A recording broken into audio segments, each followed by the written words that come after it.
ಅಮ್ಮೆ ನಾರಾಯಣ, ದೇವಿ ನಾರಾಯಣ, ಲಕ್ಷ್ಮೀ ನಾರಾಯಣ, ಭದ್ರೇ ನಾರಾಯಣ. ಆತ್ಮೀಯರೆಲ್ಲರಿಗೂ ನನ್ನ ನಮಸ್ಕಾರಗಳು. ಬಹಳ ದಿನದ ನಂತರ ಯೂಟ್ಯೂಬ್ನಲ್ಲಿ ವಿಡಿಯೋವನ್ನು ಮಾಡುತ್ತಿದ್ದೇನೆ. ದಿನ ಅಲ್ಲ, ವರ್ಷವೇ ಆಗೋಯಿತು. ಅದಕ್ಕೆ ಕಾರಣ ಜ್ಯೋತಿಷ್ಯ ಶಾಸ್ತ್ರದಲ್ಲಿ ಹಲವಾರು ರಿಸರ್ಚ್ಗಳನ್ನು ಮಾಡ್ತಾ ಇದ್ದೆ. ಆದರೆ ಯೂಟ್ಯೂಬ್ನಲ್ಲಿ ಮಾತ್ರ ವಿಡಿಯೋ ಮಾಡೋಕ್ಕಾಗಲಿಲ್ಲ. ಬಟ್ ನಮ್ಮ ಸರ್ವೀಸಸ್ ಎಲ್ಲ ಯಥಾ ಪ್ರಕಾರ ನಡೀತಾನೇ ಇದೆ. ಆಸ್ಟ್ರಾಲಜಿ ಕನ್ಸಲ್ಟೇಷನ್ನು, ನ್ಯೂಮರಾಲಜಿ ಕನ್ಸಲ್ಟೇಷನ್ನು, ಹೆಸರಿಡೋದು, ಮತ್ತು ಕ್ಲಾಸಸ್ ನಡೆಸೋದು, ದೇವಿ ಉಪಾಸನೆ ಕಾರ್ಯಾಗಾರ, ಯಂತ್ರ ಮಂತ್ರ ತಂತ್ರದ ಕಾರ್ಯಾಗಾರ, ಆಸ್ಟ್ರಾಲಜಿ ಬೇಸಿಕ್ ಕ್ಲಾಸ್ಗಳು, ಹೈಯರ್ ಕ್ಲಾಸು, ಅಡ್ವಾನ್ಸ್ ಕ್ಲಾಸು, ಮತ್ತು ತಾಂಬೂಲಶಾಸ್ತ್ರದ ಕಾರ್ಯಾಗಾರ, ಕವಡೆಶಾಸ್ತ್ರದ ಕಾರ್ಯಾಗಾರ, ಪುಸ್ತಕದ ಮಾರಾಟ ಇವೆಲ್ಲ ನಡೀತಾನೆ ಇದೆ. ಯೂಟ್ಯೂಬ್ನಲ್ಲಿ ಮಾತ್ರ ವಿಡಿಯೋಗಳನ್ನು ಮಾಡೋಕ್ಕಾಗಲಿಲ್ಲ. ಇನ್ನು ಮುಂದೆ ಹೆಚ್ಚು ಹೆಚ್ಚು ವಿಡಿಯೋಗಳನ್ನು ಮಾಡುತ್ತೇನೆ. ಹಲವಾರು ವಿಚಾರಗಳು ಇದೆ. ಜ್ಯೋತಿಷ್ಯ ಶಾಸ್ತ್ರ ಒಂದು ಸಮುದ್ರ, ಅದನ್ನು ಕಲಿಯೋಕ್ಕೆ ವರ್ಷಗಳೆಲ್ಲ ಸಾಕಾಗಲ್ಲ. ಆದರೂ ಈಗ ಈ ದಿನದ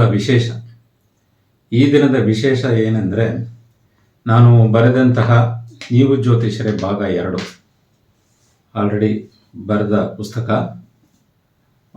ಫಸ್ಟು ಪ್ರಿಂಟ್ ಬಂದು 1000 ಕಾಪೀಸ್ ಪ್ರಿಂಟ್ ಆಗಿತ್ತು. ಅದು ಪೂರ್ತಿ ಮಾರಾಟವಾಗಿ ಈಗ 2ನೇ ಮುದ್ರಣ, ಸೆಕೆಂಡ್ ಪ್ರಿಂಟು ಈಗ ಪ್ರಿಂಟ್ ಆಗಿದೆ.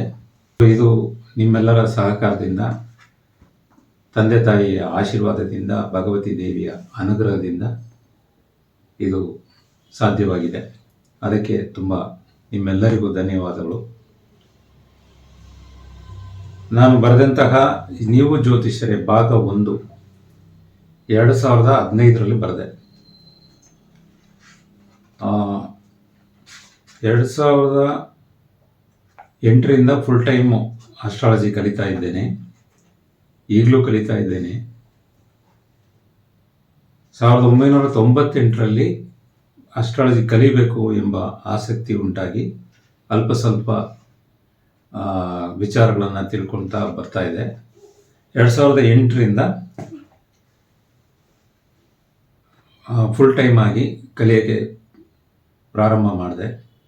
2015ರಲ್ಲಿ ನೀವು ಜ್ಯೋತಿಷ್ಯರೇ ಭಾಗ 1 ಬರೆದೆ. ಆ ಪುಸ್ತಕ 3 ಸಲ ಪ್ರಿಂಟ್ ಆಗಿ, ಪ್ರತಿ ಟೈಮು 1000 ಕಾಪೀಸು ಪ್ರಿಂಟ್ ಆಗಿತ್ತು. 3 ಸಲ ಮಾರಾಟವಾಗಿ 4ನೇ ಬಾರಿ ಮುದ್ರಣಗೊಂಡು ಈಗ ರನ್ನಿಂಗಲ್ಲಿದೆ. ಈ ವಿಡಿಯೋದಲ್ಲಿ ಈ ಪುಸ್ತಕಗಳ ಬಗ್ಗೆ ಸ್ವಲ್ಪ ಮಾಹಿತಿಯನ್ನು ಕೊಟ್ಬಿಡ್ತೇನೆ. ಹಲವಾರು ಜನರು ಪುಸ್ತಕದಲ್ಲಿ ಏನಿದೆ, ಏನೇನು ತಿಳ್ಕೋಬೋದು, ಭಾಗ 1 ತಗೋಬೇಕಾ 2 ತಗೋಬೇಕಾ ಎಂಬ ಡೌಟ್ಗಳು ಬರ್ತದೆ.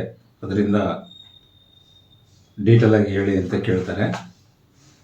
ಭಾಗ 1ರಲ್ಲಿ ನೀವು ಜ್ಯೋತಿಷ್ಯರೇ ಭಾಗ 1ರಲ್ಲಿ ಬೇಸಿಕ್ಕಿಂದ ಇದೆ. ಜ್ಯೋತಿಷ್ಯ ಶಾಸ್ತ್ರದಲ್ಲಿ ನಿಮಗೆ ಏನೂ ಗೊತ್ತಿಲ್ಲ ಅಂದರೂ ಕೂಡ ಈ ಪುಸ್ತಕವನ್ನು ತಗೊಂಡು ABCDಯಿಂದ ಕಲಿಬೋದು. ಪ್ರಾರಂಭದ ವಿಚಾರದಿಂದ ಎಲ್ಲವನ್ನು ತಿಳ್ಕೋಬೋದು. ಅದೇ ಸಂದರ್ಭದಲ್ಲಿ ಬೇಸಿಕ್ ಜೊತೆಗೆ ಒಂದು ಜಾತಕವನ್ನು ನೋಡಿ ನೀವು ಸಿಂಪಲ್ಲಾಗಿ ಫಲ ಹೇಳುವವರೆಗೆ, ಏನೂ ಗೊತ್ತಿಲ್ಲದೆ ಇದ್ದರೂ ಕೂಡ ABCDಯಿಂದ ಕಲಿತು ಒಂದು ಜಾತಕವನ್ನು ನೋಡಿ ಫಲ ಹೇಳುವವರೆಗೆ ಇದರಲ್ಲಿ ವಿಚಾರ ಇದೆ. ಇದರಲ್ಲಿ 30 ಪಾಠಗಳಿದೆ. 30 ಪಾಠಗಳು ಯಾವುದ್ಯಾವುದು ಅಂದರೆ, ಮೊದಲನೇ ಪಾಠ ಗ್ರಹ, ರಾಶಿ ಮತ್ತು ನಕ್ಷತ್ರ. ಗ್ರಹಗಳ ಬಗ್ಗೆ, ರಾಶಿ ಚಕ್ರದ ಬಗ್ಗೆ, 12 ರಾಶಿಗಳ ಬಗ್ಗೆ, 27 ನಕ್ಷತ್ರದ ಬಗ್ಗೆ ವಿಚಾರವಿದೆ.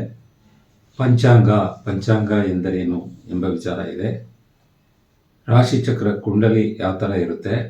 3ನೇ ಪಾಠ ಗ್ರಹಗಳ ಸ್ವಂತ ಮನೆ, ಗ್ರಹಗಳ ಉಚ್ಚ ಮತ್ತು ನೀಚ ರಾಶಿಗಳು, ಗ್ರಹಗಳು ಹುಟ್ಟಿ ಬಂದ ಕತೆ.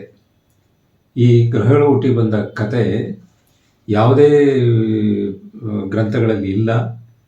ಅಂದರೆ ನನಗೆ ಗೊತ್ತಾಯಿತು ಅಂತ ಕೇಳ್ತೀರಾ? ತುಂಬ ರೇರಾಗಿ ಅದನ್ನು ಪುರಾಣ ಕಥೆಗಳಲ್ಲಿ ಬರೆದಿದ್ದಾರೆ.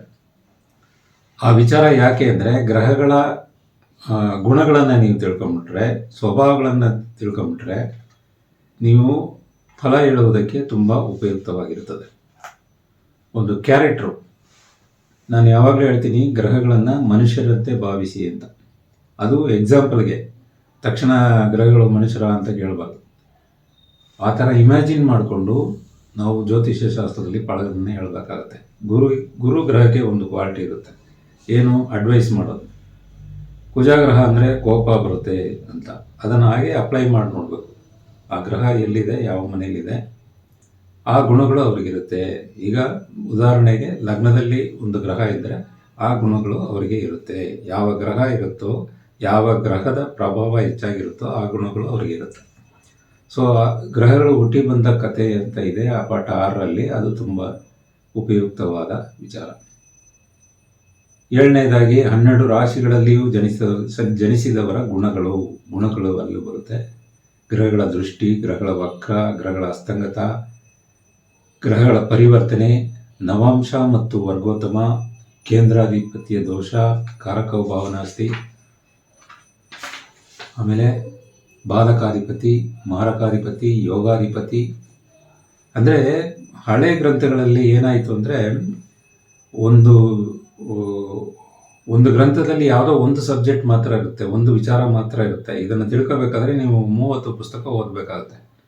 ಆ್ಯಕ್ಚುಲಾಗಿ ಏನಾಯಿತು ಅಂದರೆ ನನಗೆ ರೆಫರೆನ್ಸಿಗೆ ಬರ್ಕೊಂಡಿದ್ದು, ನಾನು ಪ್ರಾರಂಭದಲ್ಲಿ ಕಲಿಬೇಕಾದ್ರೆ ಎಲ್ಲನೂ ಒಂದೊಂದು ವಿಚಾರನೂ ಒಂದೊಂದು ಪುಸ್ತಕದಲ್ಲಿ ಹೋಗಿ ಹುಡುಕಿ ಅದನ್ನು ಏನಾದರೂ ಡೌಟ್ಗಳು ಬಂದರೆ ಅದನ್ನು ಹೋಗಿ ರೆಫರ್ ಮಾಡೋಕ್ಕೆ ತುಂಬ ಕಷ್ಟ ಆಗ್ತಿತ್ತು. ಅದಕ್ಕೆ ಒಂದೇ ನೋಟ್ಸ್ ಬರೆದುಬಿಟ್ರೆ ಎಲ್ಲ ವಿಚಾರ ಒಂದರಲ್ಲೇ ಇದ್ದರೆ ಈಸಿಯಾಗಿರುತ್ತೆ ಅಂತ ನಾನು ಬರ್ಕೊಂಡಿದ್ದನ್ನ ಹಾಗೆ ಪುಸ್ತಕವಾಗಿ ಬರೆದೆ. ಸೊ ಇದು ಗೈಡ್ ಥರ, ಇದು ಪುಸ್ತಕ ಅನ್ನೋದಕ್ಕಿಂತ ಒಂದು ಪುಸ್ತಕವನ್ನು ನೋಡಿ ಬರೆದಂತಹ ಗೈಡ್ ಥರ ಇಟ್ಕೋಬೋದು. ಸೊ ಹಾಗೆ ತಿಥಿ ಶೂನ್ಯ ರಾಶಿಗಳು, ನಿಮಗೆ ಒಂದು ಜಾತಕವನ್ನು ನೋಡಿ ಎಷ್ಟು ವಿಚಾರವನ್ನು ಅದರಲ್ಲಿ ಅಪ್ಲೈ ಮಾಡಬೇಕಾಗುತ್ತೆ ಅನ್ನೋದನ್ನು ಎಲ್ಲ ವಿಚಾರಗಳನ್ನು ಇದು ತಿಳಿಸ್ಬಿಡುತ್ತೆ. ಅಂದರೆ ಮೇಲ್ನೋಟವಾಗಿ ಒಂದು ಪ್ರಥಮ ಹಂತದಲ್ಲಿ ಒಂದು SLC ಓದೋವರೆಗೂ ಒಂದು ಏನೇನು ತಿಳ್ಕೊಬೋದೋ ಅಷ್ಟು ವಿಚಾರಗಳು ಇದರಲ್ಲಿರುತ್ತೆ. ಕುಜ ದೋಷ ಇದೆ, 12 ಭಾವಗಳಲ್ಲಿ ತಿಳಿಯುವ ವಿಚಾರಗಳು, ಭಾವಕಾರಕತ್ವಗಳು ಅಂತ ಇದೆ. ಭಾವಗಳಲ್ಲಿ ಯಾವ್ಯಾವ ವಿಚಾರಗಳನ್ನ, ಉದಾಹರಣೆಗೆ ಲಗ್ನದಲ್ಲಿ ಅವರ ಗುಣ ಸ್ವಭಾವ, 2ನೇ ಮನೆಯಲ್ಲಿ ಹಣ, ಕುಟುಂಬ, ಮಾತು, ಆ ಥರ ಇರೋದು 12 ಭಾವಗಳಿಗೂ ಇರುವ ವಿಚಾರಗಳು. ದಶಾಭುಕ್ತಿ, ಜಾತಕದ ಫಲ, ಒಂದು ಎಕ್ಸಾಂಪಲ್ ಜಾತಕ ತಗೊಂಡು ಅದಕ್ಕೆ ಫಲ ಹೇಳಿದ್ದೇನೆ. ದಶಾಭುಕ್ತಿಗಳಿಂದ ಏನು ಫಲ, ಗೋಚಾರ ಎಂದರೇನು, ಒಂದು ಜಾತಕದ ಫಲ ಹೇಳೋಣ. ಗ್ರಹಗಳ ಕಾರಕತ್ವಗಳು, ಭಾವಗಳ ಕಾರಕತ್ವಗಳು, ರಾಶಿ ತತ್ವಗಳು, ಗುಣ ಮತ್ತು ಸ್ವಭಾವಗಳು, ಗ್ರಹಗಳ ಸಂಗತಿಗಳು, ಶುಭ ವೇಳೆ ಮತ್ತು ಅಶುಭ ವೇಳೆ, ಒಂದು ಮುಹೂರ್ತಕ್ಕೆ ಸಾಮಾನ್ಯವಾಗಿ ಜನರಲ್ ಆಗಿ ಬೇಕಾದ ವಿಚಾರ. ಇಷ್ಟು ವಿಚಾರಗಳು ಈ ಪುಸ್ತಕದಲ್ಲಿ ಇರೋದ್ರಿಂದಲೇ ಇದು 4ನೇ ಬಾರಿ ಪ್ರಿಂಟ್ ಆಗಿದೆ. ಒಂದು ವಿಶೇಷ ಅಂದರೆ ನೀವು ಜ್ಯೋತಿಷ್ಯರೇ ಭಾಗ 2 ಬಿಡುಗಡೆ ಮಾಡಿದಾಗ ಕೋಲಾರದಿಂದ ಒಬ್ಬರು ಕಾಲ್ ಮಾಡಿದರು. ಅವ್ರು ಹೇಳಿದ್ರು, ಗುರುಗಳೇ ನೀವು ಜ್ಯೋತಿಷ್ಯರೇ ಭಾಗ 1 ಪುಸ್ತಕವನ್ನು ತಗೊಂಡು, ಅಂದರೆ ನನಗೇನು ಜ್ಯೋತಿಷ್ಯ ಏನು ಗೊತ್ತಿರಲಿಲ್ಲ, ನಿಮ್ಮ ಪುಸ್ತಕ ತಗೊಂಡು ನಾನು ಕಲಿತು 143 ಜನಕ್ಕೆ ಪಾಠ ಮಾಡಿದ್ದೀನಿ ಗುರುಗಳೇ ಅಂದರು. ಬಹಳ ಖುಷಿ ಆಯಿತು, ಹೆಮ್ಮೆ ಆಯಿತು. ಏನೂ ಗೊತ್ತಿಲ್ಲದೆ ಒಬ್ಬರು ಪುಸ್ತಕವನ್ನು ತಗೊಂಡು ಪಾಠ ಮಾಡುವಷ್ಟು ಕಲಿಯೋಕ್ಕೆ ಆಗುತ್ತೆ ಅಂದರೆ ಈ ಪುಸ್ತಕ ಎಷ್ಟು ಸರಳವಾಗಿ ಸುಲಭವಾಗಿ ಇದೆ ಎಂಬುದನ್ನು ನೀವು ಅರ್ಥ ಮಾಡ್ಕೋಬೋದು. ಸೊ ನಾನು ನಿಮ್ಮ ಹಾಗೆ ಏನೂ ಗೊತ್ತಿಲ್ಲದೆ ಈ ಫೀಲ್ಡ್ಗೆ ಬಂದು ಇವತ್ತು ಈ ಮಟ್ಟಕ್ಕೆ ಬಂದಿದ್ದೀನಿ ಅಂದರೆ ಮೊದಲೇ ಹೇಳ್ದಂಗೆ ತಂದೆ ತಾಯಿಯ ಆಶೀರ್ವಾದ, ಭಗವತಿ ದೇವಿಯ ಅನುಗ್ರಹ, ನಿಮ್ಮಂಥವರ ಸಪೋರ್ಟ್, ನೀವು ಒಳ್ಳೆಯದನ್ನು ಯಾವತ್ತೂ ಸ್ವೀಕರಿಸ್ತೀರಾ ಅನ್ನೋದಕ್ಕೆ ಇದು ಒಂದು ಉದಾಹರಣೆ. ಅವರು ಫೋನ್ ಮಾಡಿ ಹೇಳಿದ್ದೇನೆ ನನಗೆ ದೊಡ್ಡ ಬಿರುದು. ಸೊ ಈ ರೀತಿ ಹಲವಾರು ಜನರು ಇದನ್ನು ಇಷ್ಟಪಟ್ಟಿದ್ದಾರೆ. ಸೊ ಹಾಗೆ 2ನೇದಾಗಿ ನಾನು ಬರೆದ ಪುಸ್ತಕ ನೀವು ಸಂಖ್ಯಾಶಾಸ್ತ್ರಜ್ಞರೇ. ಈ ಪುಸ್ತಕ ಅಸ್ಟ್ರೋ ನ್ಯೂಮರಾಲಜಿ ಪ್ರಕಾರ ಬರೆದಿರೋದು. ಇದರಲ್ಲೂ ಕೂಡ ABCDಯಿಂದ ನಾನು ಯಾವುದೇ ಒಂದು ವಿಚಾರವನ್ನು ತಗೊಂಡ್ರೆ ಒಂದು ಸ್ಟೆಪ್ ಬೈ ಸ್ಟೆಪ್ ಆಗಿ ಹೋಗ್ತೀನಿ. ಸಡನ್ನಾಗಿ ಹೋಗಿ ಒಂದು ಅಡ್ವಾನ್ಸ್ ಲೆವೆಲ್ಗೆ ಹೋಗಲ್ಲ, ಒಂದೊಂದನ್ನೇ ಹೇಳ್ಕೊಂಡು ಹೋಗೋಣ, ಆವಾಗ ಸುಲಭವಾಗಿ ಅರ್ಥ ಆಗುತ್ತೆ ಅಂತ. ಇದರಲ್ಲಿ ನ್ಯೂಮರಾಲಜಿ ಏನೋ ಗೊತ್ತಿಲ್ಲ ಅಂದರೂ ಕೂಡ ಒಬ್ಬರು ಕಲಿತು ಒಬ್ಬರಿಗೆ ಹೆಸರಿಡ್ಬೋದು, ಲಕ್ಕಿ ನಂಬರ್ ಕೊಡ್ಬೋದು, ಲಕ್ಕಿ ಕಲರ್ಸ್ ಕೊಡ್ಬೋದು. ಅದು ಅಸ್ಟ್ರೋ ನ್ಯೂಮರಾಲಜಿ ಅಂದರೆ ಜಾತಕನೂ ಬೆರೆಸ್ಕೊಂಡು ಅದಕ್ಕೆ ಪ್ರೆಡಿಕ್ಟ್ ಮಾಡೋದು. ಬರೀ ಹುಟ್ಟಿದ ಡೇಟ್ ಆಫ್ ಬರ್ತ್ ಮಾತ್ರ ಇಟ್ಕೊಂಡು ಲೆಕ್ಕಾಚಾರ ಮಾಡದೆ ಅವರ ಲಗ್ನ ಯಾವುದು, ರಾಶಿ ಯಾವುದು ಇದೆಲ್ಲ ನೋಡಿಕೊಂಡು, ಆಮೇಲೆ ಜೆಮ್ಸ್ ಬಗ್ಗೆನೂ ಇದೆ ಇದರಲ್ಲಿ, ಯಾವ ಹರಳು ಹಾಕ್ಬೋದು, ಯಾವುದು ಹಾಕಬಾರ್ದು ಅನ್ನೋ ವಿಚಾರ. ಸೊ ಬೇಸಿಕ್ಕಿಂದ ಹಿಡಿದು ಒಬ್ಬರಿಗೆ ಸಜೆಷನ್ ಕೊಡೋವರೆಗೂ ಇದರಲ್ಲಿ ಕಲಿಬೋದು, ಬರೀ ಒಂದೇ ಒಂದು ಪುಸ್ತಕದಲ್ಲಿ. ಇದು ಕೂಡ ತುಂಬ ಚೆನ್ನಾಗಿ ಮಾರಾಟ ಆಗ್ತಾ ಇದೆ. ಇದು ಬೇಕಾದರೂ ನೀವು ತಗೋಬೋದು. ಮೂರನೇದಾಗಿ ನಾನು ಬರೆದ ಪುಸ್ತಕ ನೀವು ಜ್ಯೋತಿಷ್ಯರೇ ಭಾಗ 2. ಅದು ಭಾಗ 1 ಪ್ರಥಮ ಅಂತ ಅದರಲ್ಲಿರೋದೇ ಇದರಲ್ಲಿಲ್ಲ, ಅದನ್ನು ಡೀಟೇಲ್ ಆಗಿ ಇದರಲ್ಲಿ ವಿವರಿಸಿದ್ದೇನೆ. ಇನ್ನೂ ಡೀಪಾಗಿ ಕಲಿಯಬೇಕು ಅಂತ ಹೋಗೋರಿಗೆ ಅದೇ ಎಲ್ಲ ವಿಚಾರಗಳನ್ನು ತಗೊಂಡು ಮತ್ತು ಡೆಪ್ತಾಗಿ ಇದರಲ್ಲಿ ತಿಳಿಸಿದ್ದೇನೆ. ಈ ಸಲ ತುಂಬ ಚೆನ್ನಾಗಿತ್ತು, ಹೋದ ಸಲನೂ ಚೆನ್ನಾಗಿತ್ತು, ಈ ಸಲ ಇನ್ನೊಂದು ತುಂಬ ಚೆನ್ನಾಗಿ ಪ್ರಿಂಟಾಗಿ ಬಂದಿದೆ. ಸೊ ಈ ಪುಸ್ತಕದಲ್ಲಿ ಒಟ್ಟು 66 ಪಾಠಗಳು, ಇದು ಒಂದು A4 ಸೈಜಲ್ಲಿ ಪ್ರಿಂಟ್ ಆಗಿದೆ. ಇದು ಹಾರ್ಡ್ ಬೌಂಡ್ ಇದು, ಮತ್ತು ಇದರಲ್ಲಿ 450 ಪೇಜ್ಗಳ ಮೇಲೆ ಇದೆ. ನೀವು ಜ್ಯೋತಿಷ್ಯರೇ ಭಾಗ 1ರಲ್ಲಿ ಪೇಜ್ಗಳು ಕೂಡ ಕೆಲವರು ಕೇಳ್ತಾರೆ, ಅಂದರೆ ಅವರಿಗೆ ಗೊತ್ತಿರಲ್ಲ ಸಬ್ಜೆಕ್ಟು ಎಷ್ಟು ಇಂಪಾರ್ಟೆಂಟು ಅಂತ. ಪೇಜ್ಗಿಂತ ಸಬ್ಜೆಕ್ಟ್ ಇಂಪಾರ್ಟೆಂಟು. ಇದರಲ್ಲಿ 181 ಪೇಜ್ ಇದೆ ನೀವು ಜ್ಯೋತಿಷ್ಯರೇ ಭಾಗ 1ರಲ್ಲಿ. ಭಾಗ 2ರಲ್ಲಿ 454 ಪುಟಗಳ ಮೇಲೆ ಇದೆ. ಮತ್ತು ಇದು ಸಂಖ್ಯಾಶಾಸ್ತ್ರದ್ದು 180 ಪೇಜ್ ಮೇಲಿದೆ. ಸೊ ಇದರಲ್ಲಿ 66 ಪಾಠಗಳಿದೆ. 66 ಪಾಠಗಳಲ್ಲಿ ಇದರಲ್ಲೂ ಅಷ್ಟೇ, ನೀವು 10 ಗ್ರಂಥಗಳಲ್ಲಿ ನಂದೇ ಶ್ರೇಷ್ಠ ಅಂತ ನಾನು ಹೇಳಕ್ಕೆ ಬರಲ್ಲ. ಏನಾಗುತ್ತೆ, ಹುಡುಕೋದು ಕಷ್ಟ ಆಗುತ್ತೆ. ಒಂದೊಂದು ವಿಚಾರನೂ ಒಂದೊಂದು ಪುಸ್ತಕದಲ್ಲಿದ್ದಾಗ ಅದರಲ್ಲಿ ಏನಾದ್ರು ಡೌಟ್ ಬಂದರೆ ಯಾವ ಪುಸ್ತಕದಲ್ಲಿದೆ ಅದಕ್ಕೊಂದು ಪುಸ್ತಕ ಹಾಕೋಬೇಕಾಗುತ್ತೆ, ಇಲ್ಲಾಂದರೆ ಒಂದು ನೋಟ್ಸ್ ಬರೆದು ಇಟ್ಕೋಬೇಕಾಗುತ್ತೆ ಯಾವ ಪುಸ್ತಕದಲ್ಲಿದೆ ಅಂತ. ಆದರೆ ಒಂದೇ ಪುಸ್ತಕದಲ್ಲಿ ಎಲ್ಲ ಇರುತ್ತೆ. ಇಲ್ಲಿ ನೋಡಿ, ಒಂದು ಜಾತಕದ ಫಲ ಹೇಳುವ ಮುನ್ನ ನೋಡಬೇಕಾದ ವಿಚಾರಗಳು ಅಂತ ಮೊದಲನೇ ಪಾಠ. ಆಮೇಲೆ 9 ಗ್ರಹಗಳಿಗೆ 9 ಲೆಸನ್, ಟೋಟಲ್ 10 ಪಾಠ ಆಯಿತು. ಅಲ್ಲಿಗೆ 27 ನಕ್ಷತ್ರದ ಬಗ್ಗೆ. ಅದೇ ರೀತಿ ಭಾಗ 1ರಲ್ಲಿ ಕೊಟ್ಟಿದ್ದಂಥ ವಿಚಾರ, ದೋಷಗಳು, ಯೋಗಗಳು, ದಶಾಭುಕ್ತಿ ಫಲಗಳು, ಆಮೇಲೆ 12 ಸ್ಥಾನಕ್ಕೆ 12 ಪಾಠಗಳು, 12 ರಾಶಿಗೆ 12 ಪಾಠಗಳು, ಈ ಥರ ಎಲ್ಲ ವಿಚಾರಗಳನ್ನು ಕವರ್ ಮಾಡಿದ್ದೇನೆ. ಇದೆಲ್ಲವೂ ವೈದಿಕ ಪದ್ಧತಿಯಲ್ಲಿ ಇದು ಬಂದಿದೆ. ಇನ್ನು ಮುಂದೆ ಒಂದು ಹೊಸ ಪದ್ಧತಿಯನ್ನು ನಾವೇ ಮಾಡೋಣ ಎಂಬ ವಿಚಾರವನ್ನು ಹಾಕಿಕೊಂಡಿದ್ದೇನೆ. ಅದನ್ನು ನಿಮಗೆ ತಿಳಿಸ್ತೀನಿ. ಜ್ಯೋತಿಷ್ಯ ಶಾಸ್ತ್ರದಲ್ಲಿ ಏನಾಗಿದೆ, ಬೇಕಾಗಿರೋದು ತುಂಬ ಇದೆ, ಬೇಡದಿರೋದು ತುಂಬ ಇದೆ, ಎಲ್ಲ ಬೆರೆತೋಗಿದೆ.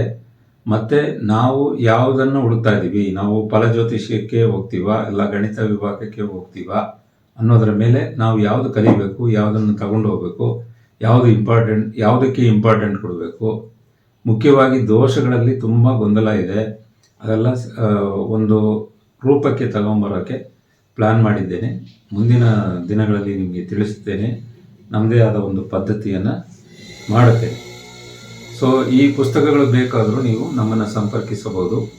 ನೀವು ಯಾವಾಗ ಬಂದರೂ ಕಾಲ್ ಮಾಡಿ ನಾವು ಇದ್ದೀವಾ ಇಲ್ವಾ ಅಂತ ಕೇಳ್ಕೊಬನ್ನಿ. ಯಾಕಂದರೆ ಎನಿ ಟೈಮು ಆಫೀಸು ಓಪನ್ ಇರಲ್ಲ. ಏನು ಮಾಡ್ತಾರೆ, ಡೈರೆಕ್ಟಾಗಿ ಬಂದುಬಿಡ್ತಾರೆ.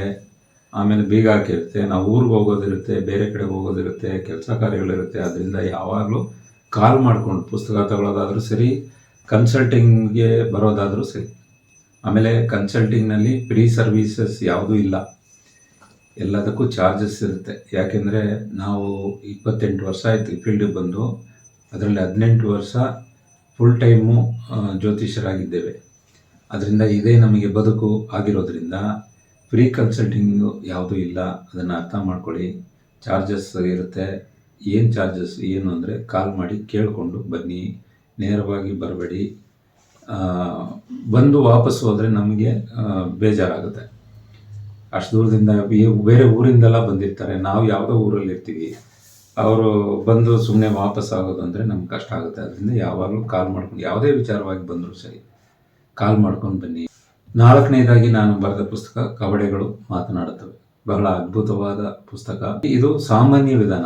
ಯಾರು ಬೇಕಾದರೂ ಮನೆಯಲ್ಲಿ ಯಾವುದೇ ಡೌಟ್ಗಳು ಬಂದರು, ಗೊಂದಲ ಬಂದರು ಒಂದು ವಿಚಾರದಲ್ಲಿ, ಈಗ ಒಂದು ಕಡೆ ಹೋಗ್ಬೋದಾ ಬೇಡವಾ, ಇವತ್ತು ಹೋಗೋಣ ನಾಳೆ ಹೋಗೋಣ, ಈ ಸ್ಕೂಲ್ಗೆ ಸೇರ್ಸೋಣ ಬೇರೆ ಸ್ಕೂಲ್ಗೆ ಸೇರ್ಸೋಣ, ಕಾಲೇಜ್ ಆಗಲಿ, ಈ ಕೆಲಸಕ್ಕೆ ಹೋಗೋಣ ಇಲ್ಲ ಬಿಟ್ಬಿಡೋಣ, ಈ ಊರು ಬಿಟ್ಟು ಹೋಗೋಣ, ಈ ಥರ ಯಾವುದಾದ್ರೂ ಒಂದು ಸಮಸ್ಯೆ ಬಂದರೂ ಕೂಡ, ಅಂದರೆ ಗೊಂದಲ, ಒಂದು ವಿಚಾರದಲ್ಲಿ 2 ಥರ ನಿಮಗೆ ಚಾಯ್ಸ್ ಇದ್ದರೆ ಅದರಲ್ಲಿ ಯಾವುದು ಸೆಲೆಕ್ಟ್ ಮಾಡಬೇಕು ಅನ್ನೋ ವಿಚಾರ ಬಂದರೆ ಈ ಪುಸ್ತಕವನ್ನು ಆರಾಮಾಗಿ ತಗೋಬೋದು. ಮತ್ತು ಎಲ್ಲ ಸಮಸ್ಯೆಗಳಿಗೆ ಏನು ಕಾರಣ, ಏನು ಪರಿಹಾರ ಅಂಬೋದು ಕೂಡ 108 ಕವಡೆಯಿಂದ ಹಾಕಿ ಹೇಳ್ಬೋದು. ಅದರಲ್ಲಿ 12 ಕವಡೆ ಹಾಕಿ ನೋಡುವ ಫಲ, ಮತ್ತು 6 ಕವಡೆಯನ್ನು ಹಾಕಿ ನೋಡುವ ಫಲ, 108 ಕವಡೆಯನ್ನು ಹಾಕಿ ನೋಡುವ ಫಲ, ಈ ರೀತಿ ಇದೆ.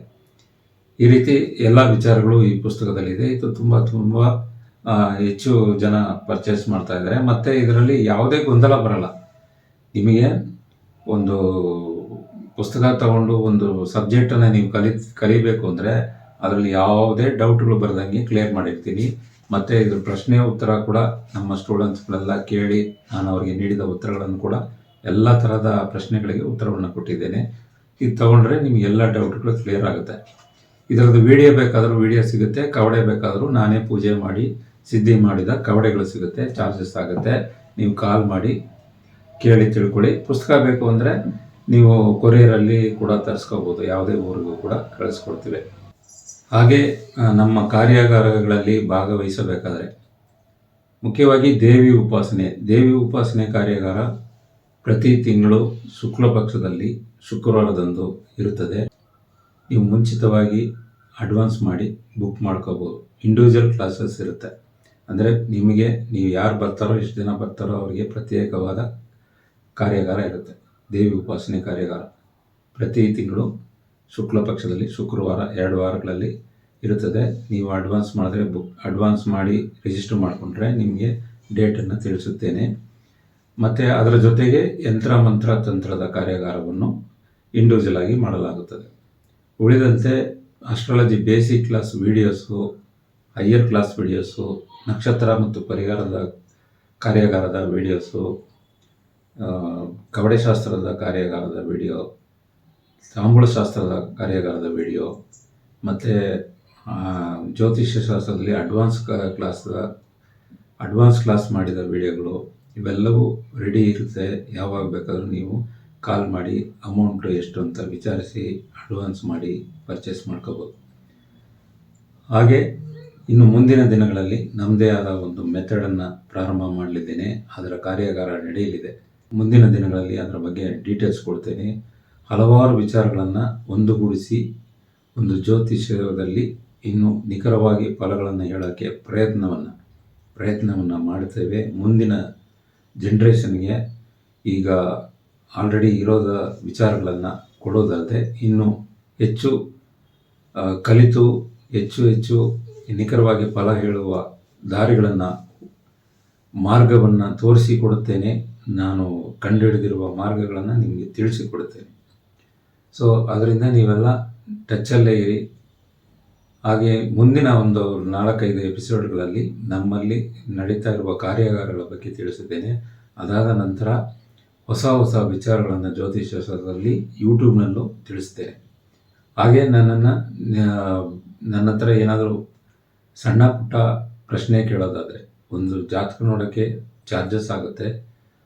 ಬಟ್ ಸಣ್ಣ ಪುಟ್ಟ ಏನಾದರೂ ಪ್ರಶ್ನೆ ಕೇಳೋದಿದ್ದರೆ ಯೂಟ್ಯೂಬ್ನಲ್ಲೇ ಕೇಳಿ, ಅದರಲ್ಲೇ ಉತ್ತರ ಕೊಡುತ್ತೇನೆ. ವಾಟ್ಸಪ್ಪಲ್ಲಿ ಮೆಸೇಜ್ ಮಾಡೋದು ಬೇಡ, ಯೂಟ್ಯೂಬ್ನಲ್ಲೇ ಮೆಸೇಜ್ ಮಾಡಿ ಅದಕ್ಕೆ ರಿಪ್ಲೈ. ಆಲ್ರೆಡಿ ತುಂಬ ವರ್ಷದಿಂದನೇ ನಾನು ಮ್ಯಾಕ್ಸಿಮಮ್ ಎಲ್ರಿಗೂ ರಿಪ್ಲೈ ಮಾಡಿದ್ದೇನೆ. ಅದರಲ್ಲಿ ಪ್ರಶ್ನೆ ಕೇಳಿ ಉತ್ತರ ಕೊಡುತ್ತೇನೆ. ಜನರಲ್ ಪ್ರಶ್ನೆಗಳನ್ನು ಅದರಲ್ಲಿ ಕೇಳಿ. ಜಾತಕದ ಫಲ ಕೇಳಬೇಕಾದ್ರೆ, ನಿಮ್ಮ ಜಾತಕದ ಫಲ ಕೇಳಬೇಕಾದ್ರೆ ಚಾರ್ಜಸ್ ಆಗುತ್ತೆ. ಆದರೆ ಜನರಲ್ ಕ್ವಶನ್ ಕೇಳೋದಿದ್ದರೆ ಫೋನಲ್ಲಿ ಕೇಳಿದ್ರೆ ಆಗಲ್ಲ. ಫೋನಲ್ಲಿ ಕೇಳೋಕ್ಕಾಗಲ್ಲ, ನೀವು ಯೂಟ್ಯೂಬ್ನಲ್ಲಿ ಕೇಳಬಹುದು.